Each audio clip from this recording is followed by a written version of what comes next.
Howdy gang, Zippo. We're going to go through how to wire these old tractors of ours. I'm going to do it quick and dirty if I can. Anybody have any questions after finishing watching the video, just give me a holler. I'm on take like 20. My tongue keeps getting twisted. So, first, ignition switch. All it is simply is a grounded switch. If you're putting in a toggle switch or a momentary push button switch with two terminals on it, one of the two terminals just goes to chassis ground. Anywhere on the frame, hold it down and it will provide your ground for the second wire, which will go through your frame over to your points cover. Take your points cover off, and underneath your points cover you're going to find your condenser, your coil wire, and your points. Where the condenser wire and the coil wire are attached is where you attach your ignition switch wire, so that when you turn the key to the off position, you complete the circuit and this shuts the engine down. That takes care of that. Your starter button. This is a positive lead. Pardon the gloves, I just got out of the shower and I didn't want to get dirty. Positive lead battery, negative lead battery. The negative lead battery goes obviously to chassis ground. Any good ground that you can find on your tractor, you can run your negative terminal to the negative terminal of your battery, and your positive terminal. The positive terminal to the battery must have a second wire attached to it. That second wire is what goes to the regulator. If you have the stock regulator, you will have 3 poles on that regulator, and they will look like this. Here's the regulator. Right here we've got battery, generator, and F, which stands for field. B-A-T, G-E-N, and F. The battery wire that is coming off of the positive post side of your starter button switch goes to the battery terminal and the regulator. The generator and the field go to the generator and field terminals on your starter generator, which are this back one right here is your generator, and this is your field. When you get all those wires attached, the second wire on your push button starter, the one on the bottom or top or however you're going to wire it, doesn't matter, that secondary wire, that when you push that momentary start button, a copper bar comes across and makes contact between the top and bottom poles on your starter button. That secondary wire goes through to the generator side of your starter generator.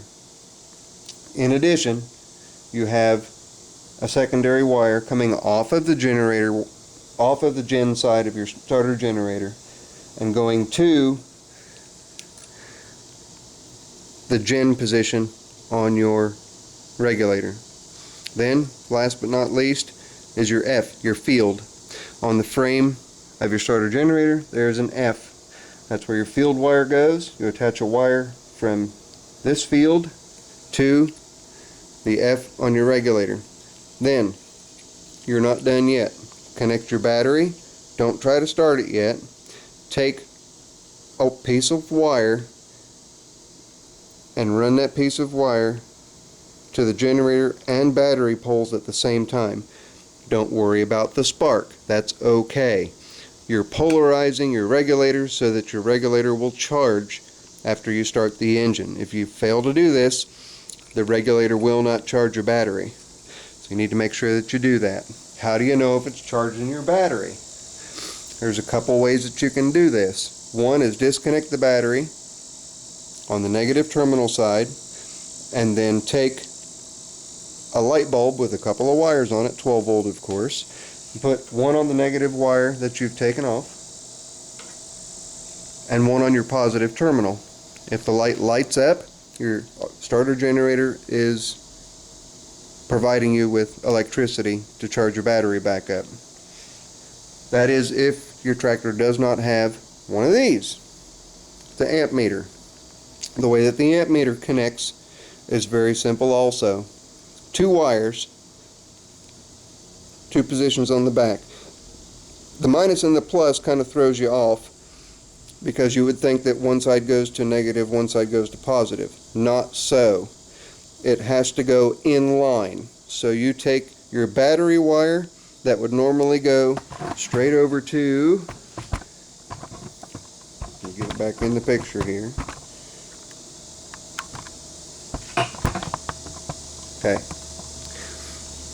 The battery charging wire that would typically go just directly to the top post on your push button starter goes to the plus on your amp meter, and then you take the other leg off and run that to the battery. Okay, let me explain that again just so that you've got it. All you're doing is putting this in line with the battery terminal coming off the regulator. It's just that simple.